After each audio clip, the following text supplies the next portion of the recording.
di setiap kasus pasti mengaitkan dengan nama saya, karena apapun. Presiden ke-7 Republik Indonesia Joko Widodo buka suara usai namanya disebut-sebut dalam dugaan kasus korupsi kuota haji tahun 2024. Jokowi menilai hal tersebut sebagai sesuatu yang wajar. Hal ini disampaikan Jokowi ketika ditemui di kota Solo, Jawa Tengah, Jumat 30 Januari 2026. Menurut Jokowi, hal ini wajar karena sebagai presiden saat itu, setiap program kerja menteri memang berada dalam kerangka kebijakan presiden. Namun, ia menekankan tidak pernah ada perintah untuk melakukan tindakan melanggar hukum, terlebih berkaitan dengan korupsi.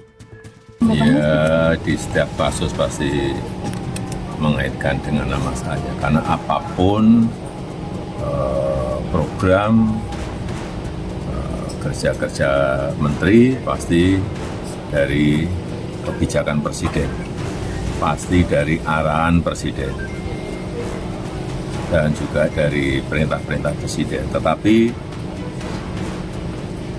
tidak ada yang namanya perintah, tidak ada yang namanya arahan untuk korupsi, nggak ada.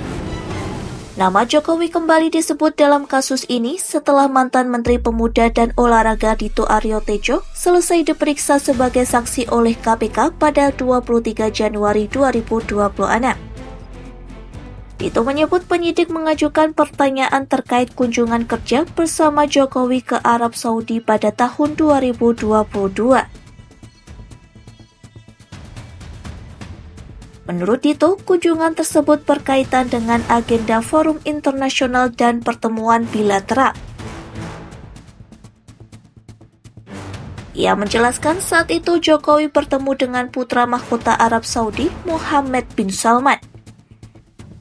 Dalam pertemuan itu dibahas berbagai isu mulai dari investasi, ibu kota negara hingga pelayanan haji.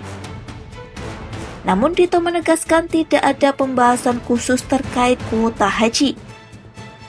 Nama pasti Arab Saudi itu pasti yang ada di benak semua masyarakat itu pasti haji. Itu disampaikan Bapak Presiden. Dan waktu itu saya ingat betul dari MBS, Perdana Menteri itu semangat untuk semuanya ditindaklanjuti. Dan di pertemuan itu tidak ada juga terkait dengan jumlah kuota. Tapi itu secara garis besar Raja yang moodnya dengan baik dan happy atas diplomasi hebatnya Bapak Jokowi, ya semuanya terlaksana. Dan itu tidak hanya terkait dengan haji, ada investasi, ada juga IKN, jadi banyak. Selain itu, penyidik KPK juga menanyakan keterkaitan Biro Perjalanan Haji Maktur Travel dalam perkara ini. Pada saat itu, Dito mengakui pemilik Maktur Travel Fuad Hasan Masyur merupakan ayah dari istrinya.